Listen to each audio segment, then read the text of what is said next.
처음부터 다 계획된 거였단 말입니까? 제 목소리가 떨렸습니다. 강남 법무법인 차가운 사무실. 제 앞에 앉은 남자는 아내의 이혼 전담 변호사였고 병원 앞에서 그녀와 손을 잡고 있던 바로 그 남자였습니다. 정미라 씨는 제 동거인입니다. 죄송하지만 제가 부탁했어요. 태수 씨의 재산 상태 파악을 위해서. 그 순간 모든 게 무너졌습니다. 경주 불국사에서의 우연한 만남, 벚꽃 아래 나눴던 따뜻한 미소, 안압지 노을을 보며 속삭였던 진심 어린 대화들. 모든 게 거짓이었단 말입니까? 64살 윤태수, 40년 지켜온 가게도 30년 함께한 아내도 잃었습니다. 그리고 마지막으로 믿었던 그 사람마저 그날 아침은 평범하게 시작됐습니다. 친구가 제안한 묻지마 관광, 좌석 위에 놓인 하얀 봉투 하나, 경주 도착 후 불국사 앞에서 기다리겠습니다. 그게 시작이었습니다. 운명이라 믿었던 만남의 진실을 지금부터 들려드리겠습니다. 저는 윤태수입니다. 올해 64살, 40년 동안 이 시계 수리점을 지켜왔습니다. 아침 9시에 문을 열고 저녁 7시에 문을 닫았어요. 매일 같은 시간, 같은 자리, 손님들이 들고 오는 낡은 시계를 보며 그들의 추억을 듣는 게 제 일이었습니다. 어떤 시계엔 돌아가신 할아버지의 체온이 남아 있었고 어떤 시계엔 첫사랑의 이름이 뒷면에 새겨져 있었죠. 저는 그 시계들을 고치면서 사람들의 시간을 되돌려주는 일을 해왔습니다.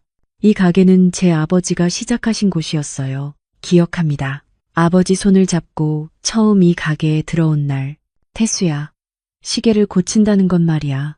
사람의 기억을 다시 살리는 일이란다. 아버지의 목소리가 아직도 귓가에 맴돕니다. 25세 아버지로부터 물려받아 지금까지 한 자리를 지켰습니다. 가게 입구에 걸린 낡은 간판, 윤태수 시계 수리점. 페인트가 벗겨지고 녹이 슬었지만 저는 그 간판을 새로 바꾸지 않았습니다. 아버지의 숨결이 거기 남아있는 것 같았거든요. 삐걱거리는 문, 세월이 쌓인 작업대, 벽에 걸린 낡은 궤종시계, 구석구석 제 인생이 스며 있었어요. 아버지와 함께 수리했던 회중시계, 첫 손님이 맡겼던 손목시계, 결혼기념일에 아내가 선물했던 탁상시계, 모든 게 기억으로 가득했습니다. 그러던 어느 날 아침이었어요. 우편함에 한 장의 서류가 꽂혀 있었습니다. 저는 그걸 뽑아들었죠. 재개발 통보서. 그 5글자가 눈에 들어오는 순간 손이 떨렸습니다. 천천히 내용을 읽어 내려갔어요. 본 건물은 재개발 구역으로 지정되었습니다. 임차인은 통보일로부터 30일 이내에 건물을 명도해야 합니다. 보상금은 별도 지급되지 않습니다. 30일, 딱 한 달, 40년을 한자리에서 버텨온 제게 주어진 시간은 고작 한 달이었습니다. 처음엔 믿기지 않았어요. 장난이겠거니 했죠. 하지만 서류 하단에 찍힌 법원 도장은 진짜였습니다. 저는 떨리는 손으로 건물주에게 전화를 걸었습니다. 신호음이 울렸어요. 1번, 2번, 3번. 여보세요? 차갑고 무심한 목소리였습니다. 사장님, 저 윤태수입니다. 시계 수리점. 방금 재개발 통보서를 받았는데요. 아, 네. 받으셨군요. 이게 무슨 40년을 여기서 장사했는데 이렇게 갑자기. 법적으로 문제 없습니다. 한 달 안에 비워주세요. 사장님, 제발 좀. 죄송하지만 저도 어쩔 수 없어요. 재개발 구역으로 확정됐습니다. 보상금이라도 계약서 확인해 보세요. 재개발 시 보상 조항 없습니다. 뚝! 전화가 끊겼습니다. 저는 한참 동안 그 자리에 서 있었어요. 핸드폰을 귀에 댄 채로요. 가슴이 철렁 내려앉았습니다. 40년이란 세월이 한 장의 종이로 무너지는 기분이었어요. 저는 가게 안을 천천히 둘러봤습니다. 손때 묻은 작업대 위엔 아직 수리 중인 시계들이 놓여 있었고 벽면을 가득 채운 공구함엔 아버지가 쓰시던 드라이버가 꽂혀 있었습니다. 구석 선반엔 먼지 쌓인 시계들, 다 주인이 찾아가지 않은 것들이었죠. 어쩌면 주인들도 이미 이 세상 사람이 아닐지 모릅니다. 벽시계의 초침이 움직였어요. 째깍, 째깍, 째깍. 시간은 멈추지 않고 흘러갔습니다. 하지만 제 인생은 그 자리에 멈춰버린 것 같았어요. 저는 작업대 앞 의자에 주저앉았습니다. 힘이 쭉 빠졌어요. 이제 나한테 남은 게 뭐지? 스스로에게 물었지만 대답할 수 없었습니다. 그날 저녁 집에 돌아와도 마음이 편할 리 없었죠. 아니, 정확히 말하면 집이라고 부를 수도 없었습니다. 아내와는 5년 전부터 별거 중이었어요. 저 혼자 작은 원룸에서 살고 있었죠. 빚 때문에 다투기 시작했습니다. 가게 운영이 어려워지면서 대출을 받았고 그 빚이 눈덩이처럼 불어났어요. 처음엔 몇백만 원이었습니다. 곧 갚을 수 있어. 조금만 참아줘. 저는 아내에게 그렇게 말했죠. 하지만 몇백은 몇천이 됐고 몇천은 결국 억대로 불어났습니다. 여보, 이제 그만 가게 접어요. 당신 건강도 안 좋잖아요. 아내는 제게 가게를 접으라고 했습니다. 하지만 저는 고개를 저었어요. 안 돼. 이 가게는 아버지가 물려주신 거야. 내가 어떻게, 그럼 우리는 어떻게 되는 건데요? 빚쟁이들 전화에 시달리면서 이렇게 살라고요? 미안해. 조금만 더 버텨보자. 하지만 조금은 너무 길었습니다. 1년이 지나고 2년이 지나고 아내의 얼굴에서 웃음이 사라졌어요. 그리고 어느 날 아내가 짐을 싸서 나갔습니다. 더 이상은 못 기다리겠어요. 당신은 시계만 보고 사는 사람이에요. 그게 아내가 남긴 마지막 말이었습니다. 저는 붙잡지 않았어요. 붙잡을 자격이 없다고 생각했습니다. 그 후로 3년이 흘렀습니다. 서류상으로는 아직 부부였지만 실제로는 남이나 다름없었어요. 연락도 끊긴 지 오래였죠. 그러던 어느 날 우연히 아내를 봤습니다. 명동 거리였어요. 저는 자재상에 들를 일이 있어 그쪽을 지나가다가 익숙한 뒷모습을 봤습니다. 아내였어요. 하지만 혼자가 아니었습니다. 옆에 한 남자가 있었죠. 정장을 입은 40대 후반쯤 되어 보이는 남자. 그 남자가 아내의 어깨에 손을 올렸습니다. 아내는 웃고 있었어요. 오랜만에 보는 진짜 웃음이었습니다. 제 곁에 있을 땐 결코 짓지 않던 그런 편안한 미소, 가슴이 찢어지는 것 같았어요.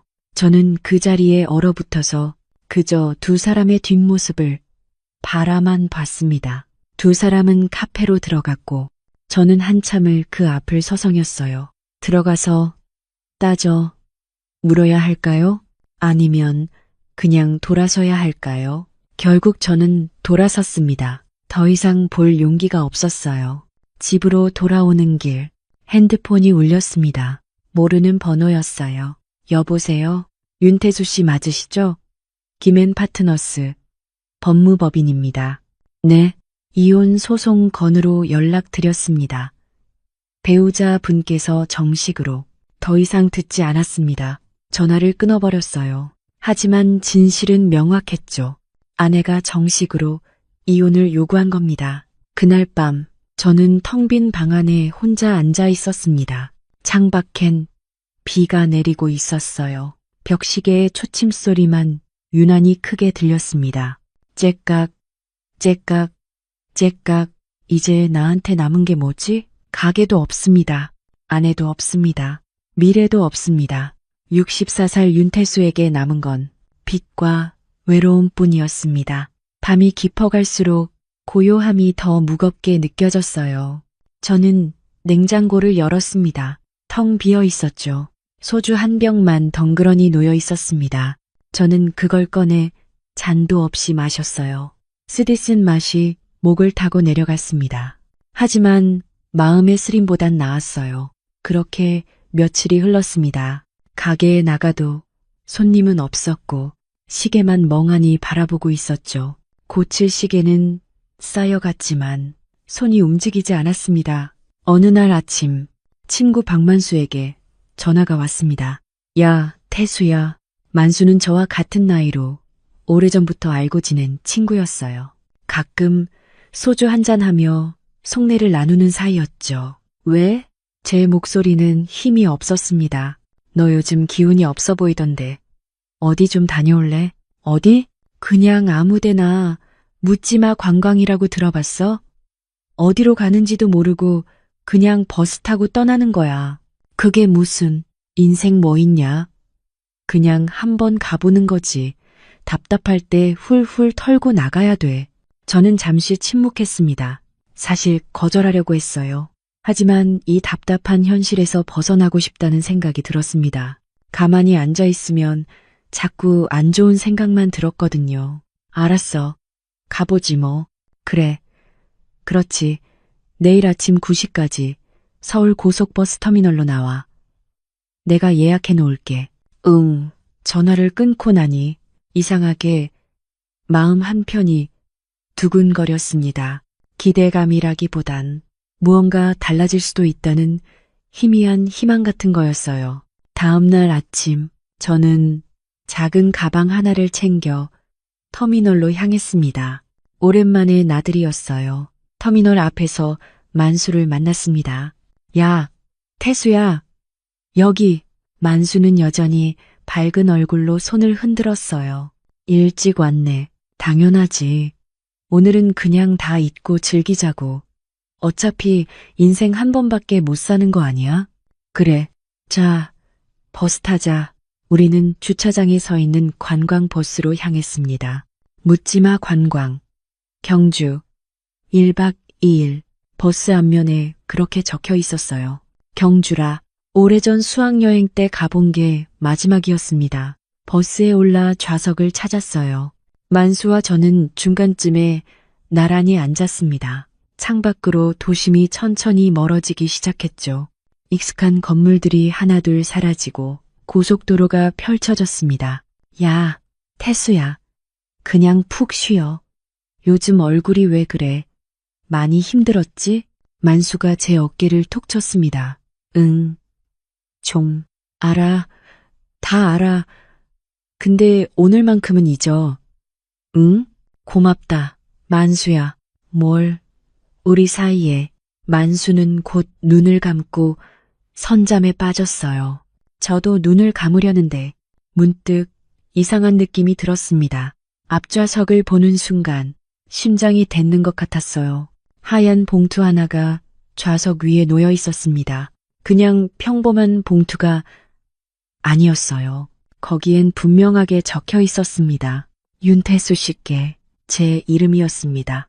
저는 주변을 둘러봤어요. 하지만 아무도 저를 쳐다보지 않았습니다. 모두 각자의 생각에 빠져 있거나 창밖을 바라보고 있었죠. 옆자리의 만수도 눈을 감고 졸고 있었고요. 누가 놓은 걸까? 손이 떨렸습니다. 저는 천천히 일어나 앞좌석으로 손을 뻗었어요. 봉투를 집어들었습니다. 묵직했어요. 뭔가 들어있는 게 느껴졌습니다. 저는 자리에 다시 앉아 봉투를 뜯었어요. 안에는 단 한 줄의 문장이 적힌 쪽지가 들어있었습니다. 경주 도착 후 불국사 앞에서 기다리겠습니다. 그뿐이었어요. 서명도 없었고 누가 보낸 건지도 적혀 있지 않았습니다. 머릿속이 복잡해졌어요. 내 이름을 어떻게 알지?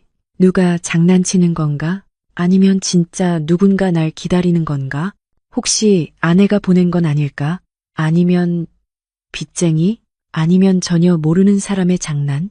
생각이 꼬리에 꼬리를 물었지만 답은 나오지 않았습니다.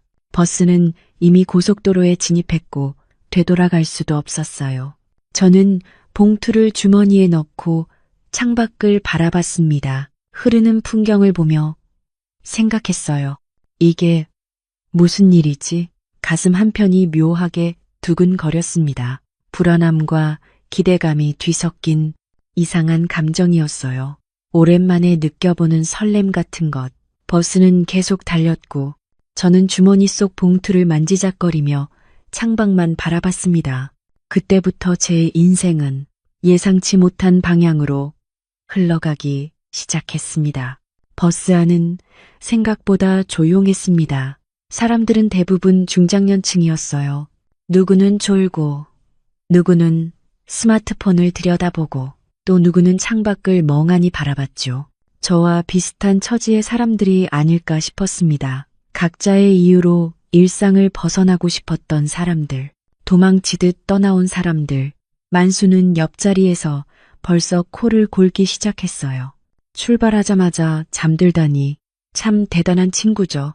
저는 잠이 오지 않았습니다. 아니, 올 수가 없었어요. 주머니 속 봉투가 자꾸 신경 쓰였거든요. 손을 넣어 다시 만져봤습니다. 그냥 평범한 백색 봉투. 특별한 건 없었죠. 하지만 그 안에 적힌 글씨는 평범하지 않았습니다. 윤태수 씨께 경주 도착 후 불국사 앞에서 기다리겠습니다. 누가 쓴 걸까요? 쪽지를 다시 꺼내 펼쳐봤어요. 필체를 자세히 들여다봤습니다. 여성 같았어요. 동그스름하고 정갈한 글씨체, 또박또박 정성스럽게 쓴 흔적이 보였습니다. 하지만 전혀 익숙하지 않았죠. 제가 아는 사람 중에 이런 글씨를 쓰는 사람이 혹시 아내일까요? 아니에요. 아내의 글씨는 이것보다 더 각졌습니다. 날카롭고 빠르게 쓰는 스타일이었죠. 게다가 아내는 제가 이 버스를 탄다는 걸 알 리가 없습니다. 연락도 끊긴 지 오래인데 그럼 가게 손님 중 한 명일까요? 가끔 손님들과 이야기를 나누긴 했지만 이렇게까지 할 사람은 없었어요. 다들 시계 맡기고 찾아가고 그게 끝이었습니다. 저는 다시 주변을 둘러봤습니다.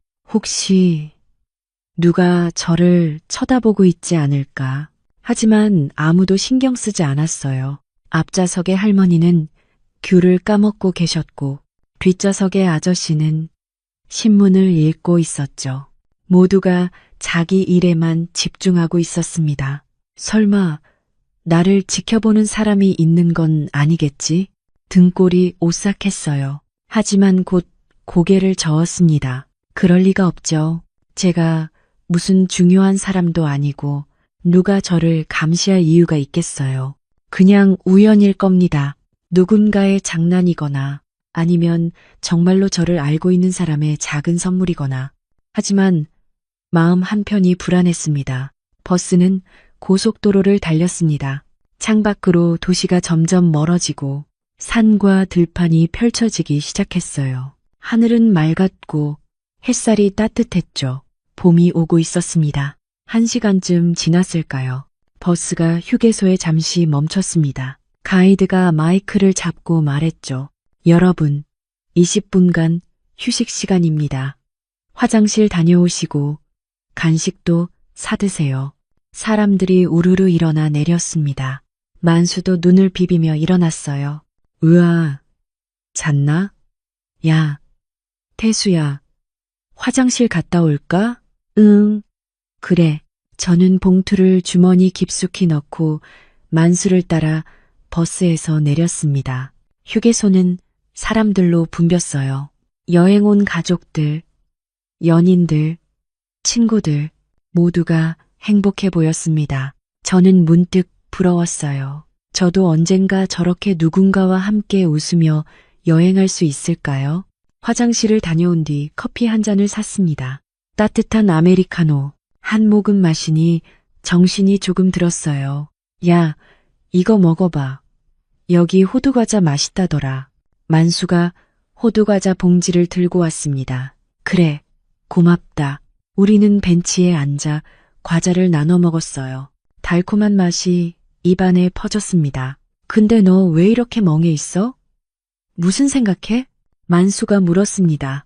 저는 잠시 망설였어요. 봉투 이야기를 해야 할까요? 하지만 만수에게 말하면 뭐라고 할까요?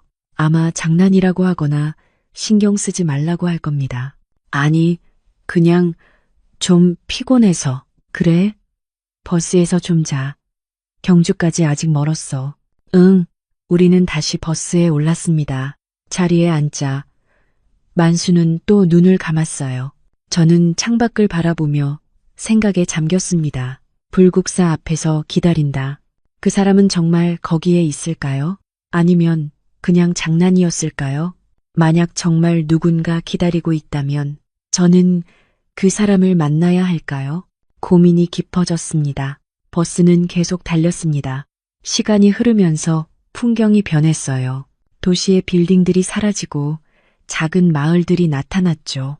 농밭이 펼쳐지고 산들이 이어졌습니다.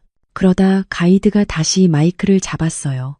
여러분, 곧 경주에 도착합니다. 제 심장이 쿵 뛰었습니다. 첫 번째 코스는 불국사입니다. 약 2시간 정도 자유 관람 시간을 드릴 거예요. 불국사, 그 단어를 듣는 순간 심장이 더 빠르게 뛰기 시작했습니다. 봉투에 적힌 바로 그곳. 점심은 각자 드시고 오후 2시까지 주차장으로 모여주세요. 저는 주머니 속 봉투를 다시 만졌습니다. 손이 떨렸어요. 이제 곧 진실을 알게 될 겁니다. 누가 저를 기다리고 있는지, 왜 저를 불렀는지, 그리고 이 모든 게 무엇을 의미하는지. 버스가 주차장에 도착했습니다. 사람들이 하나둘 내리기 시작했어요. 저도 천천히 자리에서 일어났습니다. 야, 빨리 내려. 우리 사진 좀 찍자. 만수가 재촉했습니다. 응, 알았어. 저는 버스에서 내렸습니다. 따뜻한 봄바람이 얼굴을 스쳤어요. 그리고 벚꽃, 하늘에서 눈처럼 내려오는 하얀 꽃잎들. 불국사 입구는 벚꽃으로 뒤덮여 있었습니다. 바람이 불 때마다 꽃잎들이 춤을 췄어요. 사람들은 사진을 찍느라 바빴고 저는 천천히 입구로 걸어갔습니다. 주변을 둘러봤어요. 누군가 저를 기다리고 있을까요? 하지만 수많은 사람들 뿐이었습니다. 가족 단위 관광객, 연인들, 단체 관광객들, 누가 저를 기다리는 사람인지 알 수가 없었어요. 저는 주머니에서 쪽지를 다시 꺼냈습니다. 불국사 앞에서 기다리겠습니다. 여긴데, 어디에? 입구 앞인가? 매표소 앞인가? 아니면 안쪽인가? 야, 태수야, 여기서 사진 한 장 찍자. 배경 좋다. 만수가 제 팔을 잡았습니다. 응, 그래. 우리는 대웅전 앞에서 사진을 찍었습니다. 하지만 제 마음은 계속 다른 곳에 가 있었어요. 사진을 찍는 동안에도 주변을 두리번거렸죠. 혹시 누군가 저를 보고 있지 않을까? 그때였습니다. 혹시 길 모르시죠? 뒤에서 목소리가 들렸어요. 여성의 목소리, 부드럽고 따뜻한 음색. 저는 깜짝 놀라 뒤를 돌아봤습니다. 한 여성이 서 있었어요. 흰색 바람막이를 입은 단정한 모습. 나이는 60 정도로 보였고 짧은 머리에 부드러운 인상이었습니다. 밝게 웃고 있었죠. 제가 안내해 드릴게요. 이 절은 처음이신 것 같아서요.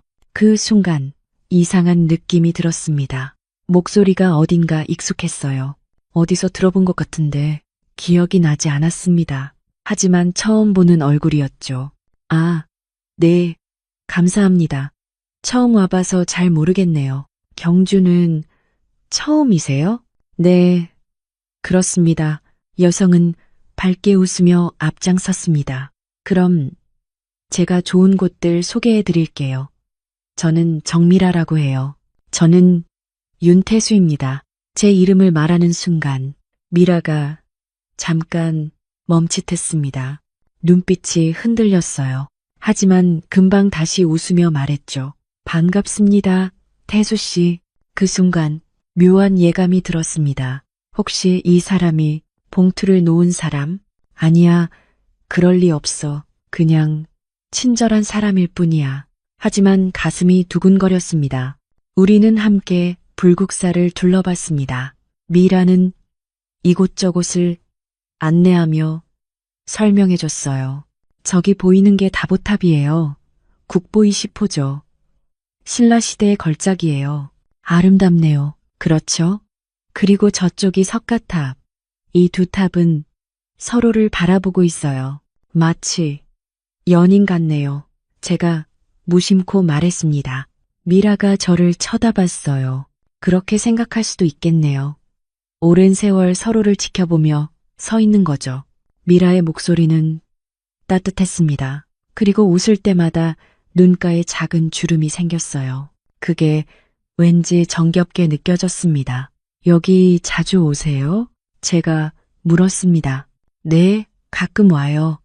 마음이 복잡할 때 이곳에 오면 편안해지거든요. 그런가요? 네, 오래된 것들을 보면 제 고민이 별것 아니라는 생각이 들어요. 그 말이 가슴에 와닿았습니다. 저도 비슷한 생각을 했거든요. 1000년을 버텨온 이 탑들 앞에서 제 40년은 순간에 불과했습니다. 만수는 어느새 다른 곳으로 가버렸어요. 아마 혼자 구경하고 싶었나 봅니다. 저는 미라와 단둘이 걷게 됐죠. 태수 씨는 무슨 일 하세요? 미라가 물었습니다. 시계 수리점을 운영했습니다. 아, 했었죠. 이제 곧 가게를 접어야 해서요. 그러시군요. 힘드셨겠어요. 미라의 목소리에 진심 어린 위로가 담겨 있었습니다. 저는 고개를 끄덕였어요. 40년을 했는데 하루아침에 끝나니까 허전하네요. 40년이요? 정말 오래 하셨네요. 네, 아버지한테 물려받았어요. 그럼 더 애틋하시겠어요. 미라가 제 눈을 바라봤습니다. 그 눈빛엔 진짜 이해가 담겨 있었어요. 그럼 이번 여행이 더 의미 있겠네요. 새로운 시작 전에 잠깐 쉬어가는 시간이라고 생각하시면 어떨까요? 새로운 시작, 그런 게 제게도 있을까요? 그렇게 생각해 보겠습니다. 우리는 청운교 앞에 섰습니다. 긴 계단이 위로 이어져 있었어요. 이 다리를 건너면 속세를 벗어나 극락에 이른다고 해요. 미라가 말했습니다. 극락이요? 네. 하지만 전 이렇게 생각해요. 극락은 저 위에 있는 게 아니라 이 계단을 오르는 과정 자체가 아닐까요? 과정이요? 네. 한 계단 한 계단 오르면서 내려놓는 것들. 그게 극락으로 가는 길이 아닐까 싶어요. 그 말이 제 가슴을 쳤습니다. 내려놓는 것들. 저도 내려놔야 할 게 많았습니다. 가게에 대한 미련, 아내에 대한 집착, 과거에 대한 후회. 좋은 말씀이네요. 아니에요. 그냥 제 생각일 뿐이에요. 미라가 수줍게 웃었습니다. 우리는 벤치에 앉아 잠시 쉬었습니다. 벚꽃잎이 계속 날렸어요. 바람이 불 때마다 하얀 꽃잎들이 춤을 췄습니다. 참 아름답네요. 제가 말했습니다. 그렇죠. 매년 봐도 질리지 않아요. 미라가 대답했습니다. 그리고 저를 쳐다봤어요. 태수 씨, 우리 어디선가 본 적 있는 것 같지 않아요? 그 말에 저는 놀랐습니다. 저도 똑같은 생각을 하고 있었거든요. 저도 그런 느낌이 들었습니다. 목소리가 익숙하달까요? 그쵸. 이상하게 낯설지가 않아요. 우리는 서로를 바라봤습니다. 이상한 침묵이 흘렀어요. 마치 오래전부터 알고 지낸 사람처럼 편안한 느낌이었습니다.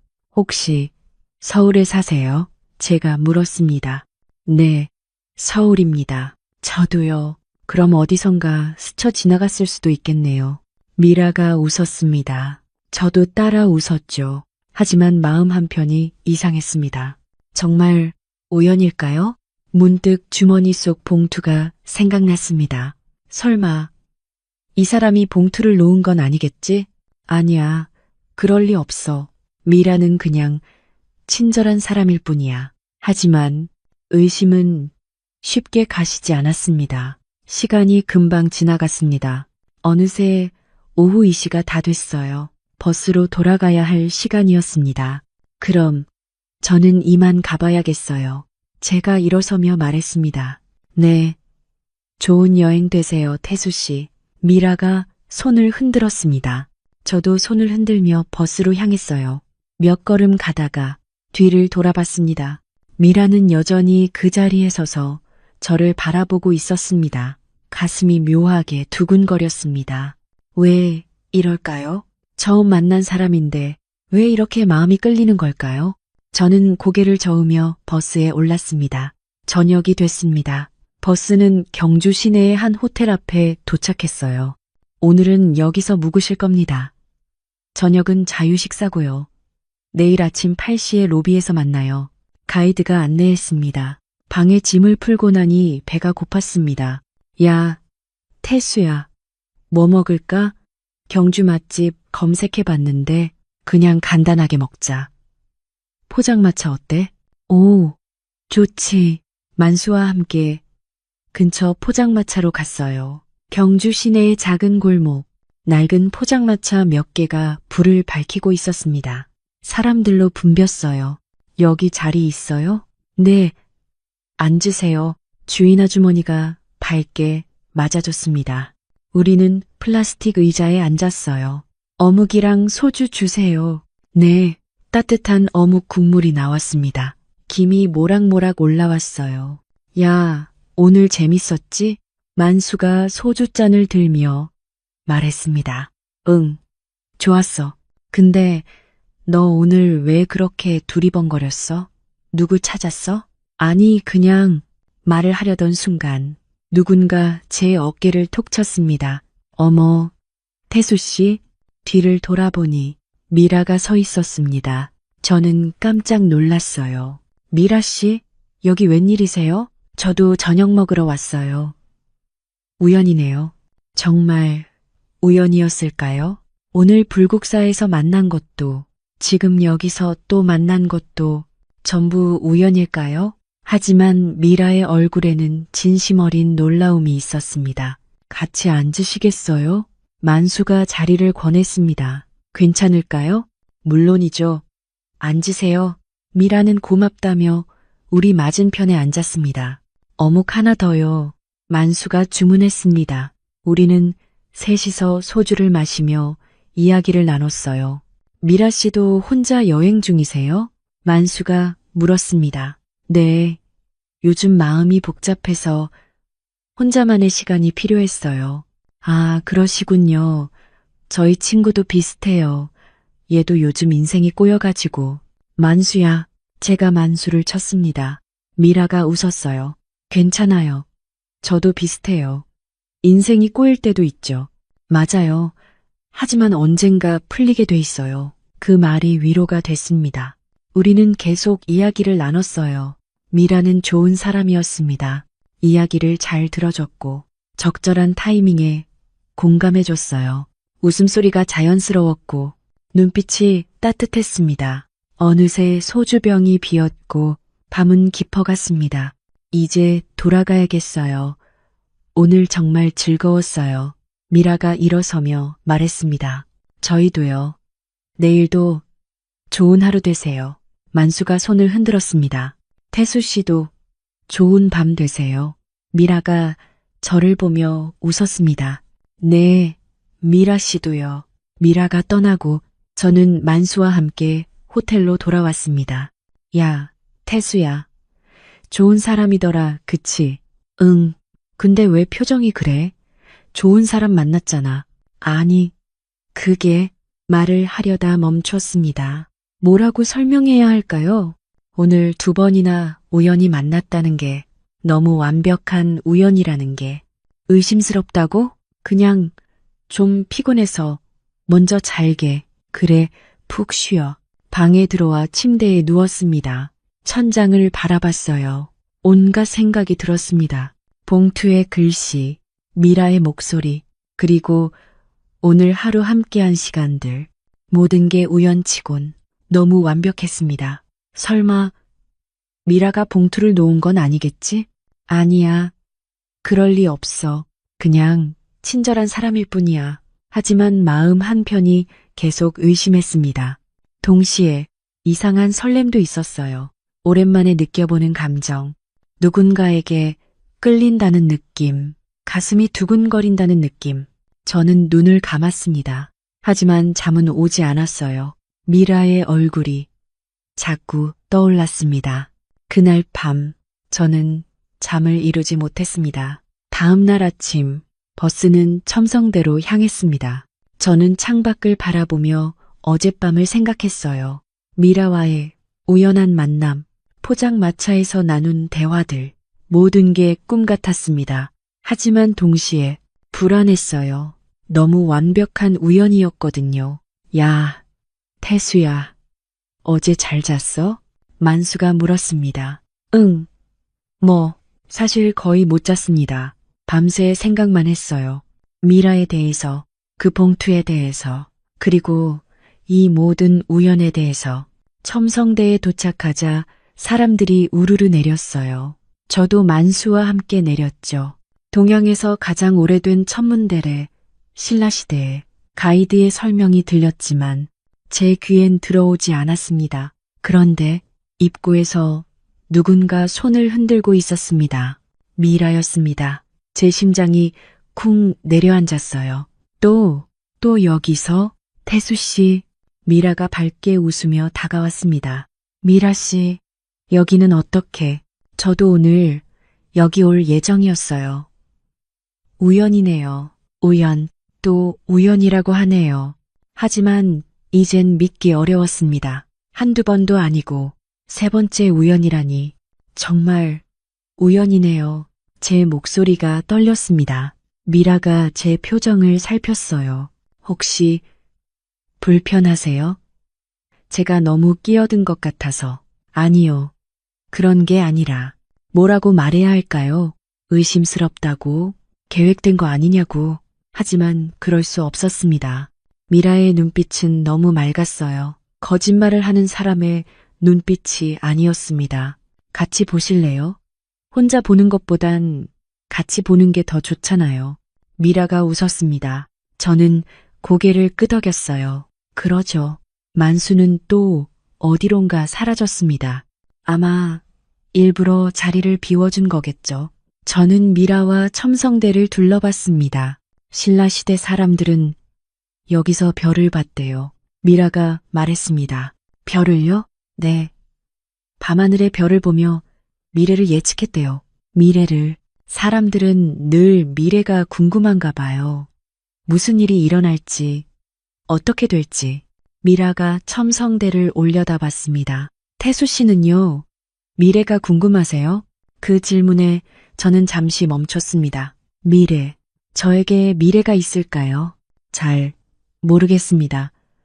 솔직히 미래보단 과거에 갇혀 있는 것 같아요. 과거요? 네. 잃어버린 것들, 놓쳐버린 것들, 그런 것들이 자꾸 떠올라요. 미라가 저를 바라봤습니다. 저도 그래요. 미라 씨도요? 네. 후회되는 선택들이 있어요. 만약 그때 다르게 했더라면 하는 생각들. 미라의 목소리가 낮아졌습니다. 하지만 알아요. 과거는 바꿀 수 없다는 거. 미래만 바꿀 수 있다는 거. 그 말이 가슴에 와닿았습니다. 쉽지 않은 것 같아요. 과거를 놓는다는 게. 맞아요. 쉽지 않죠. 하지만 놓지 않으면 앞으로 갈 수 없잖아요. 우리는 잠시 침묵했습니다. 바람이 불었어요. 미라의 머리카락이 날렸습니다. 그녀가 손으로 머리를 쓸어 넘겼죠. 그 모습이 왠지 애틋하게 느껴졌습니다. 태수 씨. 네? 저한테 물어보고 싶은 거 있으세요? 갑작스러운 질문이었습니다. 제 심장이 빠르게 뛰었어요. 뭘 물어봐야 할까요? 봉투에 대해서, 이 우연들에 대해서. 하지만 입이 떨어지지 않았습니다. 아니요, 없습니다.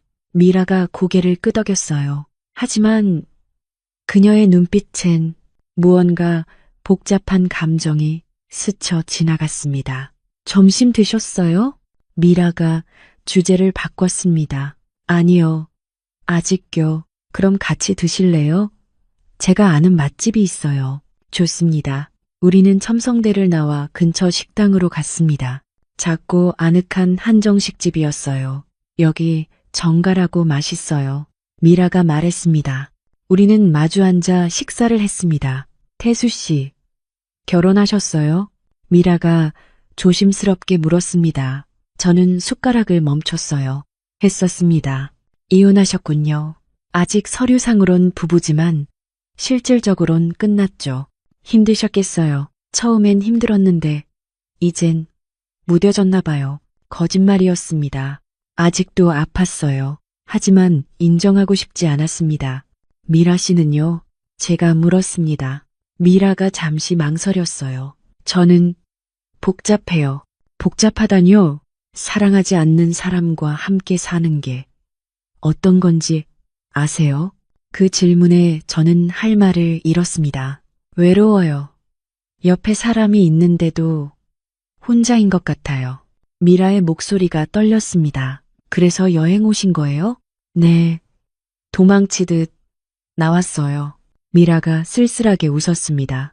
그 순간 저는 미라가 봉투를 놓았을 거라는 의심을 잠시 내려놓았습니다.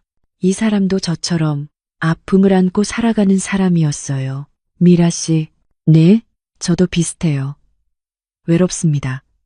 옆에 아무도 없으니까 더 외로운 건지, 아니면 원래 이렇게 외로운 건지 모르겠어요.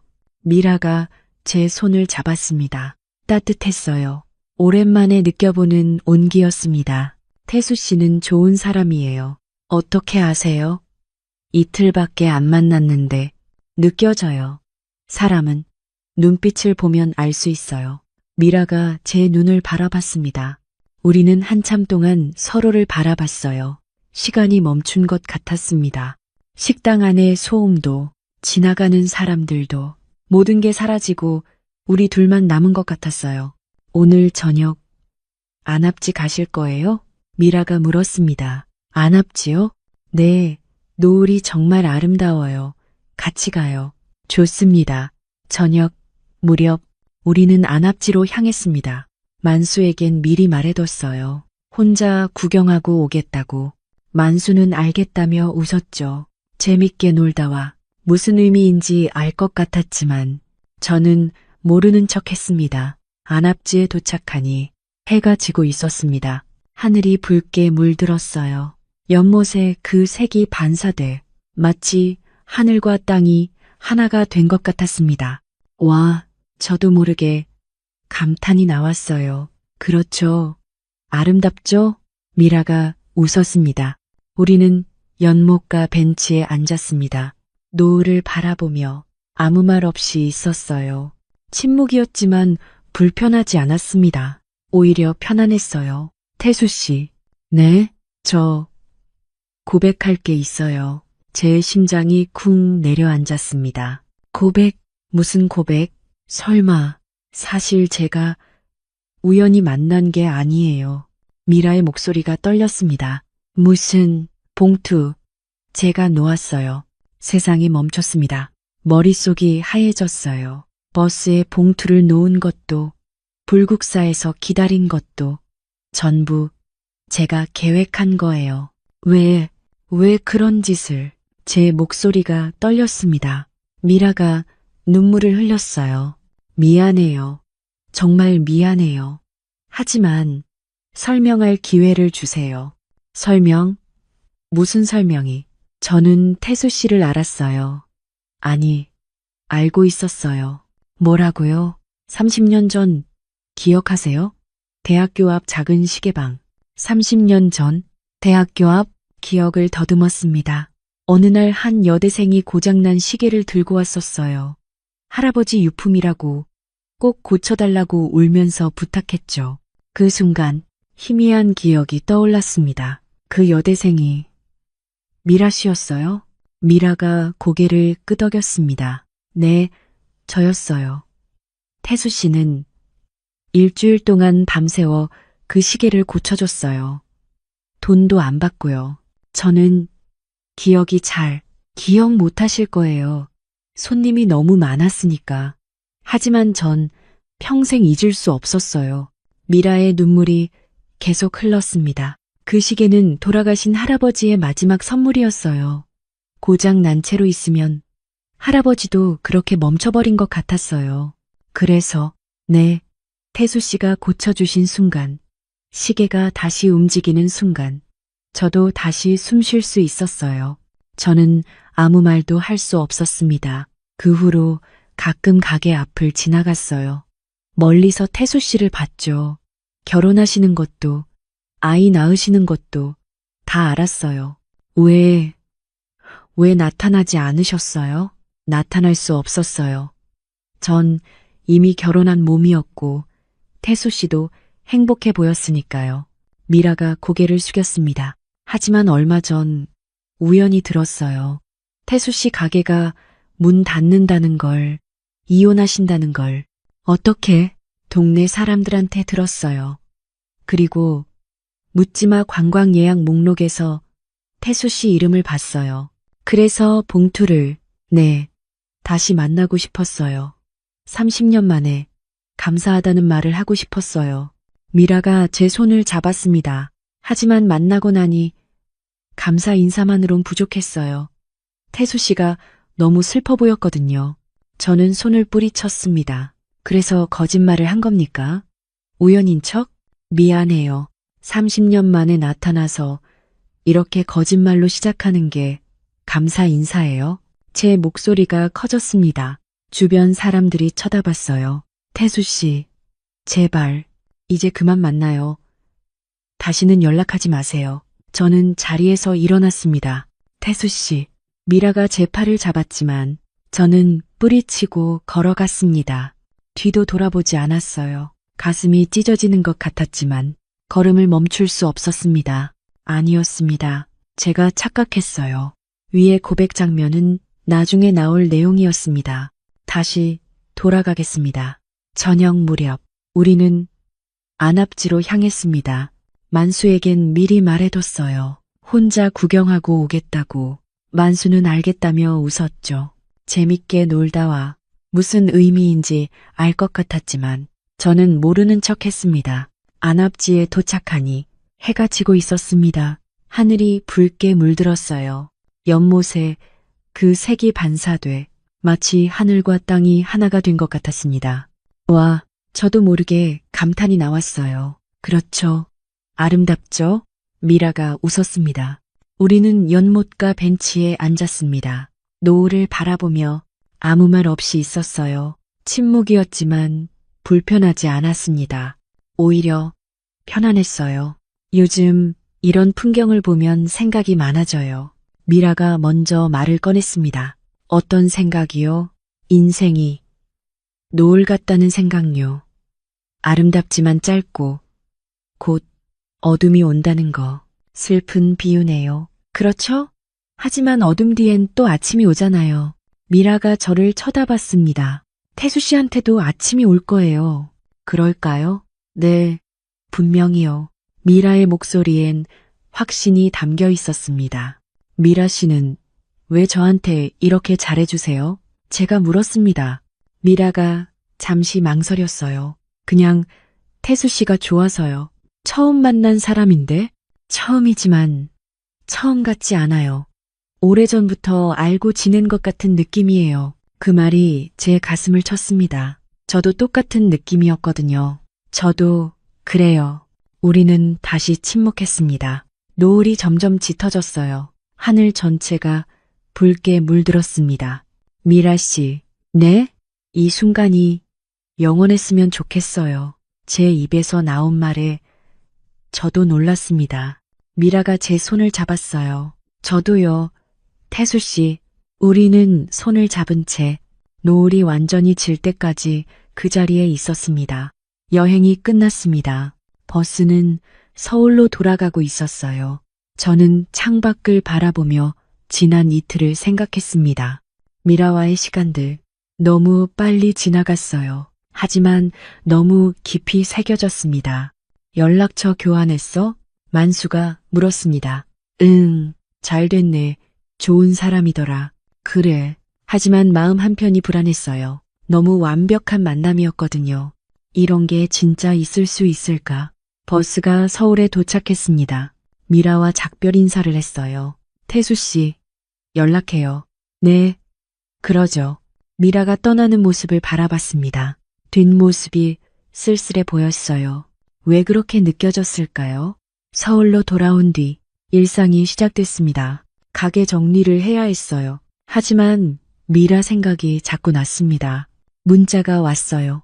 태수 씨, 잘 들어가셨어요? 즐거웠어요.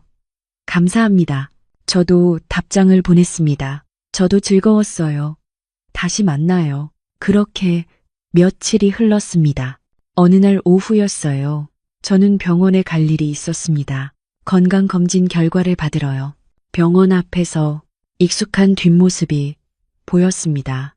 미라였어요. 반가운 마음에 다가가려는데 미라 옆에 한 남자가 있었습니다. 정장을 입은 40대 후반쯤 되어 보이는 남자. 그 남자가 미라의 손을 잡고 있었습니다. 제 발이 멈췄어요. 심장이 쿵 내려앉았습니다. 미라가 웃고 있었어요. 그 남자를 보며 편안하게 웃고 있었습니다. 두 사람은 병원 안으로 들어갔어요. 저는 한참을 그 자리에 서 있었습니다. 머릿속이 복잡했어요. 저 남자는 누구지? 미라는 혼자라고 했는데, 복잡한 상황이라고 했는데, 설마, 아니야. 그냥 아는 사람일 거야.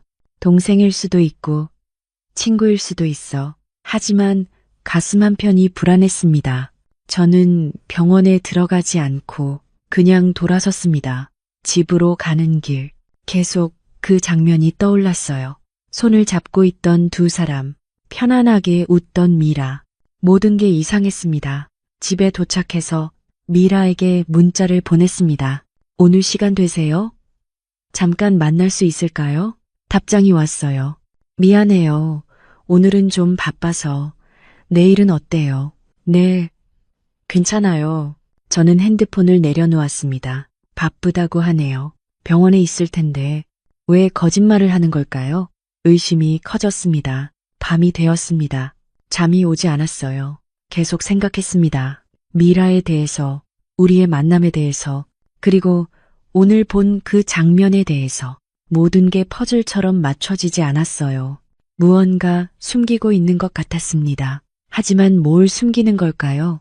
저는 천장을 바라보며 새벽까지 잠들지 못했습니다. 다음 날 저는 미라를 만났습니다. 약속한 카페에서요. 태수 씨, 기다리셨어요?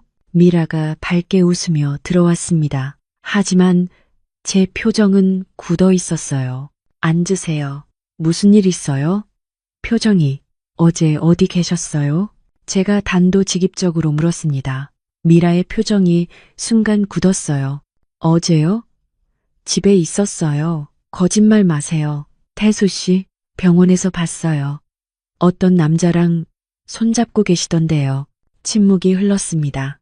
미라의 얼굴이 창백해졌어요. 그건 누구예요? 그 남자.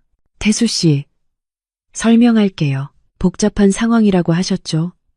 사랑하지 않는 사람과 산다고요. 그게 거짓말이었어요? 제 목소리가 떨렸습니다. 아니에요.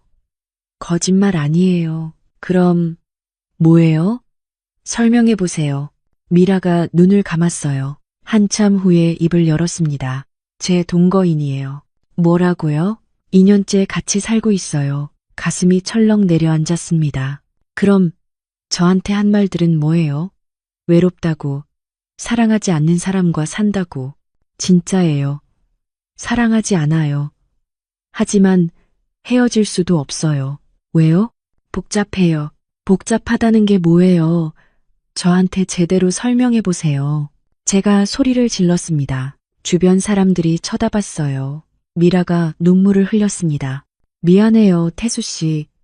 정말 미안해요. 미안하다고 다해요? 저를 가지고 논 겁니까? 저는 자리에서 일어났습니다. 태수 씨, 제발 다시는 연락하지 마세요. 저는 카페를 나왔습니다. 뒤에서 미라가 부르는 소리가 들렸지만 돌아보지 않았습니다. 그날 이후 저는 미라의 연락을 받지 않았습니다. 전화도 문자도 모두 무시했어요. 가게 정리에만 몰두했습니다. 40년 동안 쌓인 물건들을 하나하나 정리하며 감정을 억눌렀어요. 생각하고 싶지 않았습니다. 미라에 대해서도 경주에서의 시간에 대해서도 그냥 잊고 싶었어요. 며칠이 지났습니다. 어느 날 가게 앞으로 등기 우편이 왔습니다. 발신인은 법무법인이었어요. 김앤 파트너스 법무법인. 뜯어보니 이혼소송 관련 서류였습니다. 아내가 정식으로 이혼소송을 제기한 거였어요. 서류에는 변호사 이름이 적혀 있었습니다. 김재훈 변호사. 그리고 며칠 뒤 법률 상담을 위해 사무실로 오라는 내용. 저는 한숨을 쉬었습니다. 결국 이렇게 끝나는구나. 약속 날짜가 됐습니다. 저는 강남에 있는 법무법인으로 향했어요. 높은 빌딩 안에 있는 깔끔한 사무실. 김앤 파트너스 법무법인. 유리문에 새겨진 금색 글씨. 저는 심호흡을 하고 안으로 들어갔습니다. 윤태수 씨 맞으시죠? 접수대 직원이 물었습니다. 네, 잠시만 기다려주세요. 곧 안내해 드리겠습니다. 저는 대기실 소파에 앉았어요. 벽에 걸린 시계를 봤습니다. 오후 2시 10분. 약속 시간은 2시 15분. 5분 남았습니다. 손바닥에 땀이 났어요. 긴장됐습니다. 이혼이라는 현실을 마주해야 한다는 게. 윤태수 씨, 들어가시겠습니다. 직원이 안내했습니다. 저는 일어나 상담실로 향했어요. 문을 열었습니다. 그런데 제 발이 얼어붙었습니다. 책상 앞에 앉아 있는 남자. 정장을 입은 40대 후반의 남자. 병원 앞에서 봤던 미라와 손을 잡고 있던 바로 그 남자였습니다. 안녕하세요. 윤태수 씨. 김재훈 변호사입니다. 그가 일어서서 악수를 청했습니다. 저는 멍하니 그의 손을 잡았어요. 머릿속이 하얘졌습니다. 이 사람이 아내의 변호사라고? 그럼 미라랑은 무슨 관계지? 앉으세요. 김재훈 변호사는 친절하게 말했습니다. 저는 의자에 앉았어요. 심장이 빠르게 뛰었습니다. 먼저 재산분할 문제부터 정리하겠습니다. 그는 서류를 펼치며 설명하기 시작했어요. 윤태수 씨의 자산은 현재 시계 수리점이 폐업 예정이시고 부채가 약. 하지만 저는 그의 말이 귀에 들어오지 않았습니다. 계속 병원 앞 장면이 떠올랐거든요. 미라와 손을 잡고 있던 그 장면. 변호사님, 저는 그의 말을 끊었습니다. 네? 혹시 정미라라는 분 아십니까? 김재훈 변호사의 표정이 순간 굳었습니다. 펜을 쥔 손이 멈췄어요. 어떻게 그 이름을? 병원 앞에서 봤습니다. 변호사님이랑 함께 계시던데요. 침묵이 흘렀습니다. 김재훈 변호사는 한숨을 쉬었어요. 알고 계셨군요. 대체 무슨 일입니까? 그 사람이 누구죠? 저는 책상을 쳤습니다. 정미라 씨는 김재훈 변호사가 입을 열었습니다. 제 동거인입니다. 그 말을 듣는 순간 머리가 멍해졌습니다. 동거인? 미라가 말했던 그 사람이 이 변호사였다고? 그럼 경주에서 저를 만난 건 죄송합니다. 김재훈 변호사가 고개를 숙였습니다. 제가 부탁했습니다. 윤태수 씨의 재산 상태를 파악하기 위해서였어요. 그 말에 온몸이 얼어붙었습니다. 그러니까 제 목소리가 떨렸습니다. 처음부터 계획된 거였단 말입니까? 불국사에서 만난 것도 함께한 시간도 전부 거짓이었던 겁니까? 태수 씨, 진정하세요. 진정하라고요? 저는 소리를 질렀습니다. 저를 가지고 논 겁니까? 제 감정을 이용한 겁니까? 처음엔 그랬습니다.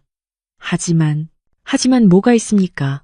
억눌렀던 감정이 폭발했어요. 분노가 치밀어 올랐습니다. 저한테 거짓말하고 속이고 이용하고 그게 변호사가 할 짓입니까? 죄송합니다. 김재훈 변호사는 아무 말도 하지 못했습니다. 저는 자리에서 일어났어요. 더 이상 있을 수가 없었습니다. 이혼 서류는 변호사 선임해서 보내겠습니다. 저는 사무실을 나왔습니다. 엘리베이터를 탔어요. 내려가는 동안 눈물이 흘렀습니다. 분노와 슬픔이 뒤섞였습니다. 모든 게 거짓이었다는 게 믿기지 않았어요. 빌딩을 나와 근처 카페로 들어갔습니다. 커피를 주문하고 자리에 앉았죠. 손이 떨렸습니다. 모든 게 다 거짓이었어. 중얼거렸습니다. 그때 누군가 제 앞에 섰습니다. 태수 씨, 미라였습니다. 저는 고개를 들었어요. 미라는 창백한 얼굴로 서 있었습니다. 어떻게 여길? 재훈 오빠한테 연락받았어요. 모든 걸 아셨다고. 미라가 앞자리에 앉았습니다. 저는 그녀를 쳐다보지 않았어요. 설명 좀 들어주세요. 들을 게 뭐가 있습니까? 다 거짓이었잖아요. 아니에요. 미라의 목소리가 떨렸습니다. 처음엔 그랬어요. 재훈 오빠가 부탁했을 때 거절할 수 없었어요. 왜요? 왜 거절할 수 없었죠? 변호사 일을 돕는 게 제 일이기도 했고요. 그리고 미라가 말을 멈췄습니다. 그리고 뭐예요? 빚이 있었어요. 재훈 오빠한테. 빚? 네. 많은 빚이요. 그래서 거절할 수 없었어요. 저는 주먹을 쥐었습니다. 그래서 경주로 갔습니다. 태수 씨를 만나서 정보를 얻으려고요. 봉투도 당신이 놓은 거고요? 네. 처음부터 전부 계획된 거였군요. 하지만 태수 씨를 만나고 나서 달라졌어요. 미라가 제 손을 잡으려 했지만 저는 손을 뺐습니다. 함께 시간을 보내면서 제 마음이 흔들렸어요. 처음엔 일이었지만 나중엔 진심이 됐어요. 믿을 수 있을 것 같습니까? 제가 차갑게 말했습니다. 미라는 눈물을 흘렸어요. 믿어달라고는 안 할게요. 하지만 정말이에요. 경주에서 함께했던 시간들, 노을을 보며 나눴던 대화들, 그건 다 진심이었어요. 그럼 왜 말하지 않았습니까? 왜 숨겼어요? 말할 수가 없었어요. 말하면 태수 씨가 저를 떠날 거라는 걸 알았으니까요. 제 손에 쥐고 있던 커피잔이 떨어졌습니다. 바닥에 떨어진 잔이 산산조각 났어요. 뜨거운 커피가 바닥에 쏟아졌습니다. 손님 괜찮으세요? 직원이 달려왔습니다. 죄송합니다. 아니에요. 제가 치울게요. 직원이 걸레를 가지고 왔어요. 저는 그 모습을 멍하니 바라봤습니다. 산산조각 난 잔, 쏟아진 커피, 마치 제 마음 같았어요. 태수 씨, 미라가 다시 말했습니다. 그만 가세요. 태수 씨, 제발 다시는 만나지 말아요. 다시는 연락하지 마세요. 저는 자리에서 일어났습니다.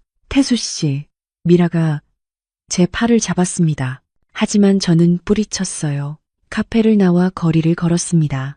사람들이 지나갔지만 아무것도 보이지 않았습니다. 모든 게 무너졌습니다. 믿었던 사람, 설렜던 감정, 행복했던 시간들, 전부 거짓이었습니다. 저는 그냥 걸었습니다. 어디로 가는지도 모른 채로요. 그날 밤, 저는 혼자 방에 앉아 울었습니다. 64년을 살면서 이렇게 많이 운 적은 없었어요. 가슴이 찢어지는 것 같았습니다. 숨쉬기조차 힘들었어요. 왜 저한테 이러는 거야? 중얼거렸습니다. 가게도 잃었습니다. 아내도 잃었습니다. 그리고 마지막으로 믿었던 사람마저 거짓이었습니다. 이제 제게 남은 게 뭐죠? 아무것도 없었습니다. 핸드폰이 울렸어요. 미라의 전화였습니다. 저는 받지 않았어요. 문자가 왔습니다. 태수 씨, 미안해요. 정말 미안해요. 제발 한 번만 만나주세요. 지우지 않았습니다. 하지만 답장도 하지 않았어요. 그냥 핸드폰을 꺼버렸습니다. 다음 날 아침, 우편함에 편지 한 통이 꽂혀 있었습니다. 발신인은 정미라였어요. 저는 그 편지를 보고 망설였습니다. 찢어버릴까요? 아니면 읽어볼까요? 한참을 그 편지를 들고 서 있었어요. 결국 뜯었습니다. 손글씨로 빼곡하게 적혀 있었어요. 태수 씨께 먼저 죄송하다는 말씀드립니다. 변명할 생각은 없어요. 제가 한 일은 용서받을 수 없다는 걸 압니다. 처음엔 부탁을 받고 다가갔어요. 재훈 오빠가 태수 씨의 재산 상태를 파악하고 싶어 했고 저는 그걸 도와주기로 했죠. 빚도 있었고 거절할 수 없었습니다. 묻지마 관광버스에 봉투를 놓은 것도 불국사에서 우연을 가장한 것도 전부 계획된 일이었습니다. 하지만 태수 씨를 만나고 나서는 달라졌어요. 함께 시간을 보내면서 제 마음이 흔들렸습니다. 태수 씨의 따뜻한 미소, 진심 어린 대화, 순수한 눈빛, 그 모든 게 저를 괴롭게 했어요. 거짓말이 괴로웠습니다. 매일 밤 잠들기 전에 죄책감에 시달렸어요. 태수 씨에게 진실을 말해야 하나 고민했지만 용기가 나지 않았습니다. 말하면 태수 씨가 저를 떠날 거라는 걸 알았으니까요. 불국사에서의 하루만큼은 정말 진심이었어요. 첨성대에서 함께 웃던 순간도, 안압지 노을을 보며 나눴던 대화도, 포장마차에서 따뜻한 어묵을 먹던 그 시간도 전부 진심이었습니다. 태수 씨를 사랑했어요. 아니, 지금도 사랑합니다. 하지만 제가 저지른 잘못은 돌이킬 수 없죠. 태수 씨를 속였고, 이용했고, 상처를 줬습니다. 용서해달라고는 하지 않을게요. 다만 이것만은 믿어주세요. 태수 씨와 함께한 시간은 제 인생에서 가장 행복한 순간이었습니다. 재훈 오빠랑은 헤어졌어요. 더 이상 함께 있을 수 없었습니다. 제가 떠나면 태수 씨는 다시 행복해질 수 있을 거예요. 그게 제가 바라는 전부입니다. 미안해요, 태수 씨. 그리고 고마웠어요. 한 가지 더 고백할 게 있어요. 사실 우리는 처음 만난 게 아니에요. 30년 전, 기억하세요? 대학교 앞 작은 시계방. 어느 날 한 여대생이 고장난 시계를 들고 왔었어요. 할아버지 유품이라고 꼭 고쳐달라고 울면서 부탁했죠. 그 여대생이 저였어요. 태수 씨는 일주일 동안 밤새워 그 시계를 고쳐줬어요. 돈도 안 받고요. 이 시계엔 할아버지의 시간이 담겨 있어요. 함부로 돈을 받을 수 없습니다. 태수 씨가 그렇게 말했죠. 그 말을 평생 잊을 수 없었어요. 그 시계는 돌아가신 할아버지의 마지막 선물이었어요. 고장난 채로 있으면 할아버지도 그렇게 멈춰버린 것 같았어요. 태수 씨가 고쳐주신 순간, 시계가 다시 움직이는 순간, 저도 다시 숨 쉴 수 있었어요. 그 후로 가끔 가게 앞을 지나갔어요. 멀리서 태수 씨를 봤죠. 결혼하시는 것도, 행복하게 웃으시는 것도 다 알았어요. 하지만 나타날 수 없었습니다. 전 이미 결혼한 몸이었고 태수 씨도 행복해 보였으니까요. 그런데 얼마 전 우연히 들었어요. 태수 씨 가게가 문 닫는다는 걸, 힘들어 하신다는 걸. 그때 다시 만나고 싶다는 생각이 들었어요. 30년 만에 감사하다는 말을 하고 싶었어요. 하지만 방법을 몰랐습니다. 그러다 재훈 오빠의 부탁을 받았을 때 이게 기회라고 생각했어요. 잘못된 시작이었지만 태수 씨를 다시 만날 수 있었습니다. 그리고 사랑하게 됐어요. 30년 전부터 마음 한편에 있던 사람을 이젠 정말로 떠나보내야 할 것 같습니다. 행복하세요, 태수 씨. 당신은 좋은 사람이에요. 정미라. 올림. 편지를 읽는 동안 손이 떨렸습니다. 눈물이 흘렀어요. 30년 전 여대생 할아버지 시계 희미하게 기억이 났습니다. 정말로 그런 일이 있었어요. 울면서 시계를 맡긴 여대생. 할아버지 유품이에요. 제발 고쳐주세요. 저는 일주일 동안 밤을 새워 그 시계를 고쳤죠. 복잡한 고장이었지만 포기하지 않았습니다. 그 여대생의 눈물이 기억났거든요. 시계를 찾으러 왔을 때 그녀는 눈물을 흘리며 감사하다고 했어요. 제 인생을 다시 움직여 주셔서 감사합니다. 그런 말을 했었죠. 그 여대생이 미라였어요. 저는 편지를 다시 읽었습니다. 한 글자 한 글자 곱씹으며요. 미라의 말이 진심일까요? 아니면 이것마저 거짓일까요? 알 수가 없었습니다. 하지만 한 가지는 확실했어요.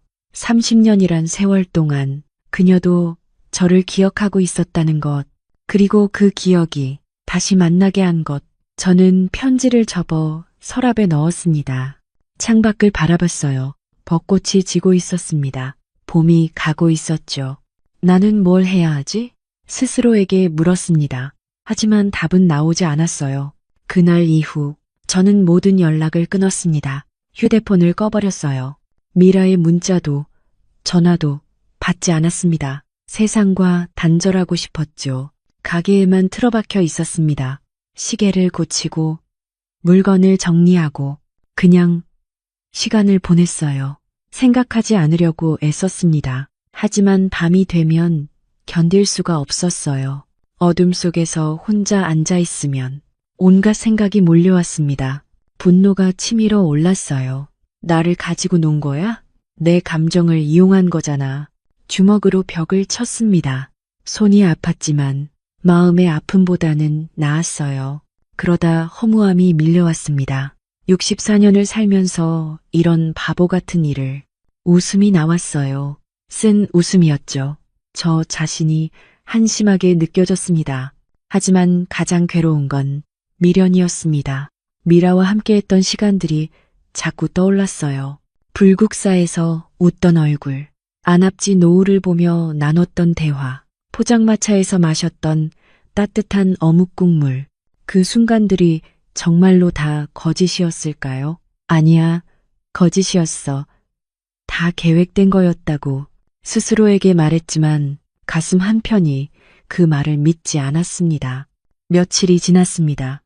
일주일이 됐고 열흘이 됐어요. 저는 여전히 가게에만 있었습니다.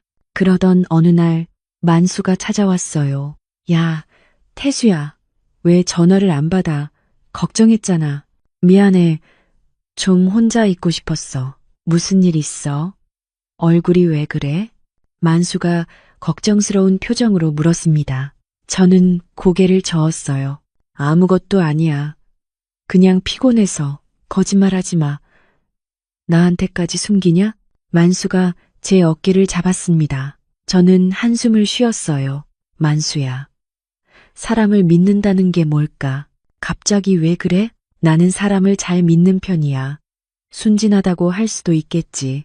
그런데 그게 잘못된 건가? 만수는 잠시 침묵했습니다. 그리고 말했죠. 태수야, 넌 잘못한 게 없어. 사람을 믿는 건 나쁜 게 아니야. 다만 상처받을 위험이 있을 뿐이지. 그 말이 가슴에 와닿았습니다. 근데 경주에서 만난 그 누나 이야기야? 만수가 조심스럽게 물었습니다. 저는 고개를 끄덕였어요. 다 거짓이었어. 처음부터 계획된 거였다고. 뭐?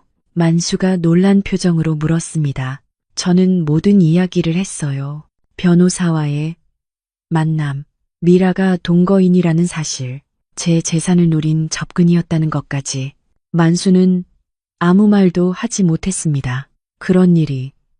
미안해. 태수야. 내가 묻지마 관광 가자고 해서. 아니야. 내 잘못이 아니야. 우리는 한동안 말없이 앉아 있었습니다. 만수가 소주 한 병을 꺼냈어요. 마시자. 오늘은 취하자. 응. 우리는 가게 안에서 소주를 마셨습니다. 말없이 그냥 함께 있어주는 것만으로도 위로가 됐습니다. 몇 달이 흘렀습니다. 여름이 지나고 가을이 왔어요. 세상은 계속 돌아갔습니다.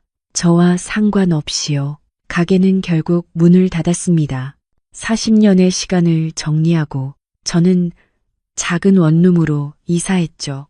마지막 날, 저는 빈 가게 안을 천천히 걸었습니다. 손때 묻은 작업대, 벽에 걸렸던 시계들이 있던 자리, 모든 게 텅 비어 있었어요. 문을 닫고 나오는 순간 뒤돌아봤습니다. 윤태수, 시계 수리점, 낡은 간판이 여전히 걸려 있었어요. 안녕, 아버지, 중얼거렸습니다. 그리고 걸어 나왔죠. 뒤돌아보지 않았습니다. 이혼 소송도 끝났습니다. 재산 분할은 생각보다 간단하게 정리됐어요. 가게는 이미 사라졌고 남은 건 얼마 되지 않았으니까요. 법원에서 나오는 길, 이상하게도 마음은 편했습니다. 모든 게 정리되니 오히려 홀가분했어요. 이제 진짜 혼자구나. 하지만 두렵지 않았습니다. 어쩌면 진작 혼자였는지도 모르죠. 새 집은 작았습니다. 원룸 하나, 침대와 작은 책상, 옷장, 그게 전부였어요. 하지만 충분했습니다. 더 이상 많은 게 필요하지 않았거든요.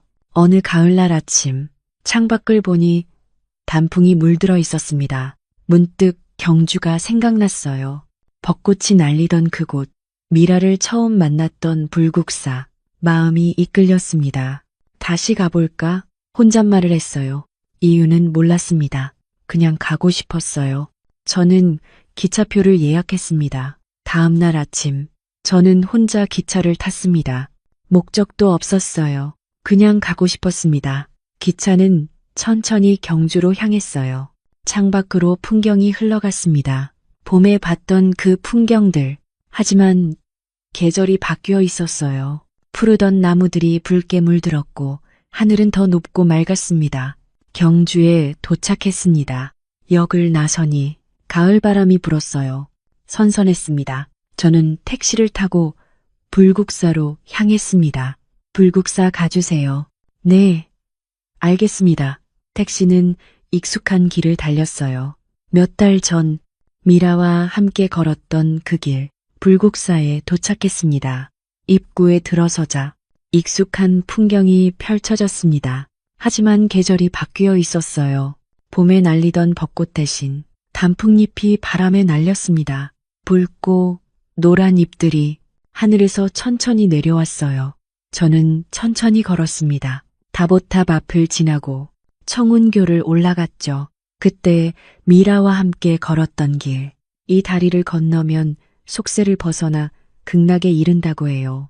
미라의 목소리가 들리는 것 같았습니다. 극락은 저 위에 있는 게 아니라 이 계단을 오르는 과정 자체가 아닐까요?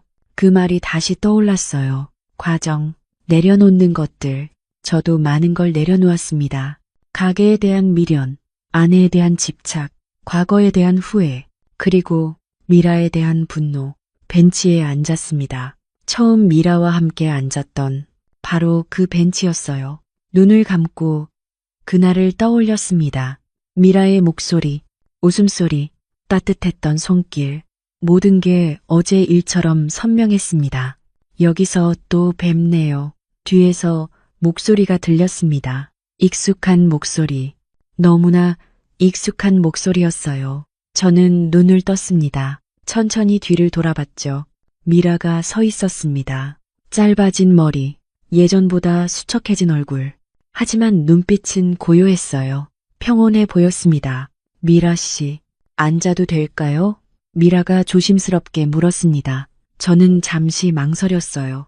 하지만 고개를 끄덕였습니다. 앉으세요. 미라가 옆에 앉았습니다. 저와 그녀 사이엔 적당한 거리가 있었죠. 침묵이 흘렀습니다. 어색하지 않은 침묵. 서로의 존재만으로도 충분한 그런 시간이었습니다. 경주가 좋아서요. 미라가 먼저 말했습니다. 요즘 자주 오세요? 제가 물었습니다. 가끔요. 마음이 복잡할 때 이곳에 와요. 저도 그렇습니다. 우리는 다시 침묵했습니다. 바람이 불었고 단풍잎이 우리 앞을 지나갔어요. 붉은 잎 하나가 미라의 무릎 위에 떨어졌습니다. 미라가 그걸 집어들었어요. 한참 바라보더니 조심스럽게 옆에 놓았습니다. 태수 씨, 네? 어떻게 지내셨어요? 그냥 그렇게 지냈습니다. 가게는 정리했고 이혼도 끝났어요. 힘드셨겠어요. 생각보다 괜찮았습니다. 오히려 홀가분하더라고요. 미라가 고개를 끄덕였습니다. 저도 서울을 떠났어요. 그 말에 저는 미라를 쳐다봤습니다. 어디로 가셨어요? 경주요. 여기 작은 한옥에서 살고 있어요. 재훈. 그 사람이랑도 헤어졌어요. 미라의 목소리가 낮아졌습니다. 더 이상 함께 있을 수 없었어요. 제가 저지른 일이 계속 저를 괴롭혔거든요. 태수 씨한테 한 일이 계속 마음에 걸렸어요. 매일 밤 자책했고 결국 모든 걸 정리했습니다. 그럴 필요 없었는데요. 제가 말했습니다. 아니에요. 제 선택이었어요. 그게 맞는 거였어요. 다시 침묵이 흘렀습니다. 해가 기울기 시작했어요. 노을이 지고 있었습니다. 하늘이 붉게 물들었죠. 참 아름답네요. 제가 말했습니다. 그날도 이랬어요. 미라가 말했습니다. 안압지에서 노을을 봤죠. 기억하고 계시는군요. 다 기억해요. 모든 순간을요. 미라가 저를 바라봤습니다. 눈가에 눈물이 맺혀 있었어요. 태수 씨, 그날의 일 후회하지 않아요. 비록 잘못된 시작이었지만 태수 씨를 만난 건 제 인생에서 가장 소중한 일이었어요. 저는 한참 침묵했습니다. 가슴 한편이 뭉클했어요. 분노는 이미 사라졌습니다. 남은 건 그냥 애틋함이었어요. 나도요. 제가 입을 열었습니다. 비록 아팠지만 당신 덕분에 내 마음이 아직 살아있다는 걸 알았으니까요. 미라가 울었습니다. 소리 없이 눈물만 흘렸어요. 저는 주머니에서 손수건을 꺼냈습니다. 미라에게 건넸죠. 고맙습니다. 미라가 손수건을 받아 눈물을 닦았어요. 용서해달라고는 하지 않을게요. 미라가 말했습니다. 이미 용서했습니다. 제 말에 미라가 깜짝 놀라 저를 봤어요. 정말요? 네, 오래전에요. 화를 내고 미워하는 것도 지쳤습니다. 그리고 당신의 편지를 읽으면서 알았어요. 당신도 아팠다는 걸요. 미라가 더 세게 울었습니다. 저는 그 모습을 가만히 바라봤어요. 노을은 점점 짙어졌습니다. 하늘 전체가 붉게 물들었죠. 우리 다시 시작할 수 있을까요? 미라가 조심스럽게 물었습니다. 저는 고개를 저었어요. 그건 어려울 것 같습니다. 알아요. 미라의 목소리가 떨렸습니다. 우린 너무 많이 부서졌어요. 처음부터 잘못 시작했고 그 상처는 쉽게 아물지 않을 거예요. 그래요. 그렇겠죠. 미라가 고개를 숙였습니다. 하지만 제가 말을 이었습니다. 친구는 될 수 있지 않을까요? 미라가 고개를 들었어요. 친구요? 네. 가끔 연락하고 이렇게 경주에서 만나서 노을을 보는 친구요. 미라가 저를 바라봤습니다. 눈빛이 흔들렸어요. 서로의 아픔을 아는 친구, 서로를 이해하는 친구, 그런 사이면 되지 않을까요? 미라가 밝게 웃었습니다. 오랜만에 보는 진짜 웃음이었어요. 눈가의 주름이 깊어졌죠. 좋아요. 그렇게 하죠. 고맙습니다. 태수 씨. 저도 고맙습니다. 우리는 노을이 완전히 질 때까지 그 자리에 앉아 있었습니다. 아무 말 없이요. 바람이 불었고 단풍잎이 날렸습니다. 절의 종소리가 멀리서 들려왔어요. 땡, 땡, 땡. 모든 게 평화로웠습니다.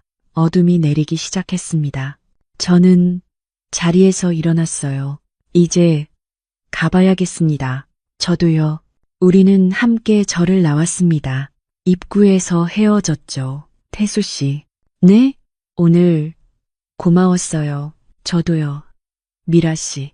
가끔 연락해도 될까요? 그러세요. 저도 그러겠습니다. 미라가 손을 흔들었습니다. 저도 손을 흔들었어요. 우리는 서로 다른 방향으로 걸어갔습니다. 뒤돌아보지 않았어요. 하지만 마음속엔 온기가 남아 있었습니다. 기차를 타고 서울로 돌아가는 길, 저는 창밖을 바라봤습니다. 경주의 밤이 멀어져 갔어요. 저 멀리 불국사가 보였습니다. 불빛이 켜진 절이 어둠 속에서 빛나고 있었어요. 운명은 때로 잔인하지만 중얼거렸습니다. 진심은 결국 흔적을 남긴다. 미라와의 시간은 아팠습니다. 거짓으로 시작됐고 배신으로 무너졌죠. 하지만 그 안에 담긴 진심만큼은 거짓이 아니었어요. 30년 전 할아버지 시계를 고쳐준 일. 미라는 그걸 평생 기억했습니다. 그리고 다시 만나게 했죠. 잘못된 방법이었지만 그 마음만큼은 진짜였어요. 사랑이 아니어도 괜찮습니다. 창에 비친 제 얼굴에 말했습니다. 때로는 한 번의 진심이 멈춰버린 인생의 시계를 다시 움직이게 하니까요. 64년을 살면서 처음으로 제 마음이 살아있다는 걸 느꼈습니다. 비록 사랑은 끝났지만 그 사랑의 흔적은 남았습니다. 그것만으로도 충분했어요. 저는 더 이상 시계수리공이 아니었습니다. 가게도 없고 아내도 없고 과거도 없었죠. 하지만 괜찮았어요. 이제 새로운 시간이 흐르고 있었으니까요. 멈춰있던 제 인생의 시계가 다시 움직이고 있었습니다. 째깍, 째깍, 째깍. 기차는 계속 달렸고 저는 조용히 눈을 감았습니다. 마음이 편안했습니다.